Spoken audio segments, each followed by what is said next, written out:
Decíamos que ha llegado la hora de la globalización de la humanidad. Y decíamos que las crisis de los refugiados se presentan en Europa como un efecto que pasa cotidianamente ante los ojos de las comunidades afectadas. Muy a pesar de las fronteras, hay varios nacionalismos latentes que están vivos y a punto de salir a la superficie. La cultura está más arraigada en las comunidades y es más importante que las líneas fronterizas que dividen a las naciones. A pesar de ello, o quizá por ello, se tiene conciencia de que, como los problemas son globales, se requieren soluciones igualmente globales. De vuelta a la desigualdad. Otro fenómeno otro de los fenómenos que provocan la aspiración de volver al pasado, la retrotopía del concepto de Bauman, es la desigualdad. Un fenómeno social mundial que está creciendo de forma incontrolable. En los años de la posguerra, se creía que la desigualdad entre ricos y pobres tenía fecha de caducidad y que una política de pleno empleo a través de una política de gasto público eficiente iba a terminar con la pobreza. Se estaba convencido de que los órganos políticos de un gobierno eran los encargados para realizar tal objetivo. La relación entre capital y trabajo estaba en la mejor disposición para llegar a un acuerdo de colaboración para mantener las condiciones de un mercado de compra y venta de mano de obra y mantener una economía, digamos, estable. El Estado participaba al mantener buenas condiciones en las transacciones de compra y venta entre capital y mano de obra a través de subvencionar la educación, la sanidad, la salud, proporcionar viviendas dignas y cualquier otro requisito que mantuviera sin muchos cambios las condiciones de dicho intercambio. Incluso el Estado asumía una parte de los costos o de los costes de reproducción de la fuerza de trabajo, de la reproducción de ese ejército de trabajadores que el capital y los empresarios necesitaban. Pero a pesar de todos estos esfuerzos, la desigualdad está creciendo. Y como prueba empírica de la gravedad del problema, Bauman dirige las miradas al corazón del capitalismo. Dice, en el país más rico del mundo, Estados Unidos, las 160,000 familias más acaudaladas disponen en conjunto de tanto capital como los 145 millones de familias más pobres. El 10% más rico de los estadounidenses posee el 86% de la riqueza del país, lo que deja para el 90% restante de la población un 86%, un 86% de la riqueza, es decir, más bien lo que deja restante para el 90% restante de la población un 14% de la riqueza nacional que hay que repartir. Si me permiten, vuelvo a repetir estos datos porque me hice un poquito, se me trabaron un poco. A ver, retomo. Decía que en este país más rico del mundo, en Estados Unidos, a ver, las 160,000 familias más acaudaladas disponen en conjunto de tanto capital como los 145 millones de familias más pobres. Es decir, el 10% más rico de los estadounidenses posee el 86% de la riqueza del país, lo que deja para el 90% restante de la población un 14% de la riqueza nacional, que sería la que habría que repartir. Luego Bauman cambia de foco hacia el resto del mundo.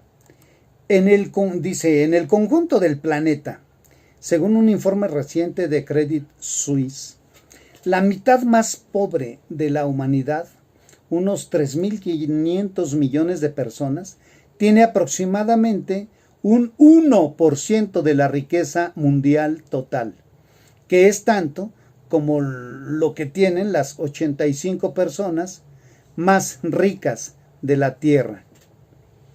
Es explicable entonces que muchas personas perciban el futuro no incierto, sino como algo negativo en comparación con el futuro que percibían las generaciones anteriores.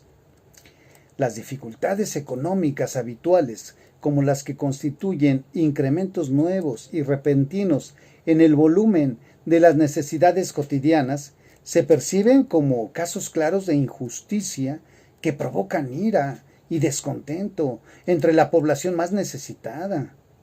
Según Bauman, el concepto de privación relativa sirve para explicar el proceso de normalidad social, que sin embargo depende del lugar y la época. Es el incremento de las exigencias requeridas para vivir lo que provoca el descontento, ya que la comparación que se hace con las personas a nuestro alrededor, o sea, los grupos de referencia, en relación con el modo de vida que se tiene, que antes se percibía como legítimo o normal, hoy se altera, se vuelve más opresivo y oneroso, y es en los grupos de referencia donde se anida y se canaliza el odio. Ahora bien, cuando la percepción de la satisfacción continua de las necesidades decrece, pero las expectativas o exigencias de la vida siguen aumentando, se genera un abismo creciente entre expectativa y realidad, y esta diferencia termina por volverse intolerable y propicia una rebelión contra un sistema social que incumple sus promesas. Por una parte, los medios de comunicación muestran compre y ponen cosas inalcanzables para alguien que gana muy poco o que no gana nada. Esta percepción de un sistema que no proporciona las condiciones y oportunidades para el desarrollo de sus integrantes es lo que va a alimentar las retrotopías. Por otra parte, la filosofía gerencial y la cultura de la política de la vida individualmente administrada, filializar, tampoco contribuyen a la solidaridad social. En la sociedad individualizada, en el ámbito de la política de la vida, la privación no va a desaparecer. Al contrario, como ya lo señaló líneas arriba, la desigualdad cada vez aumenta más y la concentración de la riqueza camina a pasos agigantados. Todo esto ocurre gracias a la globalización de los poderes y de la información, o lo que se puede llamar el ensanchamiento de horizontes que provoca la nueva tecnología informática, a punto de alcanzar la plena accesibilidad. Bauman se pregunta, no muy convencido, si el grado de la desigualdad objetiva alcanzado conducirá a la situación revolucionaria, aquellas condiciones revolucionarias de las que hablaba Lenin, a las que se refería Lenin. La especialización y el refinamiento en los nichos de mercado de consumo de la élite, gated community, es otro rasgo de la desigualdad, donde los más ricos y los prestadores de esta élite están viviendo una bonanza inusitada. Ellos siguen creciendo en sus ganancias. La vida de la élite y el resto de la humanidad nunca habían sido tan divergentes ni tan diferentes como lo es en el siglo XXI. También aborda la discusión de la renta básica necesaria para combatir los 5 problemas fundamentales de la sociedad: la miseria, la ignorancia, la necesidad, la ociosidad o desocupación y la enfermedad. Para Bauman, contar con los ingresos suficientes para salir de la miseria, eliminar la ignorancia, enfrentar las enfermedades, atender las necesidades básicas y cubrir el costo del ocio son un requisito indispensable para ejercer la libertad. Por efectos de la automatización, Por ejemplo, al no haber una renta básica universal, el problema se complica con la reducción de muchos puestos de trabajo. La automatización reduce la necesidad de mano de obra en algunos sectores de la economía, sin que se generen otras plazas en otro sector. Por consiguiente, los puestos de trabajo desaparecen. El debate de la renta básica se centra en la actualidad en la especificación y la selección de los beneficiarios para que no se establezcan las condiciones de necesidad económica y presencia o ausencia de empleo remunerado. El asunto clave es dar dinero a las personas sin condicionar su cobro al cumplimiento de ningún requisito. Entonces, la política de revivir el estado de bienestar implica que debería potenciar la sensación de seguridad y orgullo de las personas, donde se promueva la inclusión y la integración sociales, donde la justicia se entienda como la creación de instituciones diseñadas para procurar del mejor modo posible una libertad real para todos. Por último, hablemos de vuelta al seno materno. Para Bauman, otro de los rasgos actuales es el traslado de las aspiraciones y de las responsabilidades sociales hacia un plano individual, o lo que llama de vuelta al yo.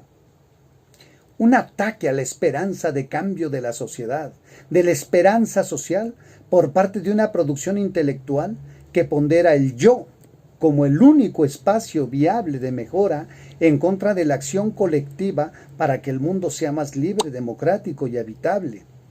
Existe una tendencia a retornar al pasado, donde los individuos, alejados de una solidaridad colectiva, prefieren el refugio individual y autorreferencial, una tendencia narcisista a partir de satisfacciones individuales cotidianas como una de las formas posibles de enfrentar el mundo.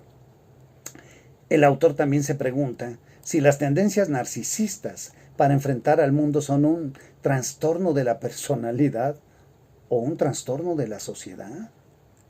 La idea del yo en contra de la responsabilidad social se difunde a través de una masiva producción de libros que son consumidos por un gran público.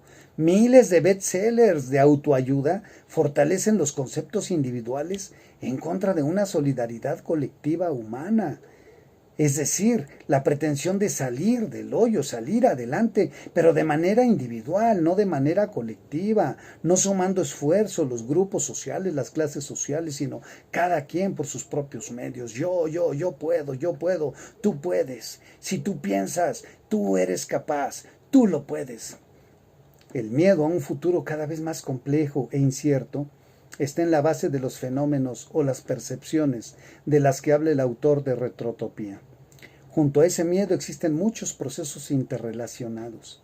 La imposibilidad del Estado para brindar seguridad a sus miembros, un poder político que abarca más allá de las fronteras y la política tradicional, el resurgimiento de un nacionalismo edificado en verdades a medias y en herencias incompletas que desprecian a otros, el incremento imparable de la desigualdad social, así como el fortalecimiento del yo, el narcisismo y el quiebre de la solidaridad colectiva como mecanismos de defensa contra todo lo desconocido.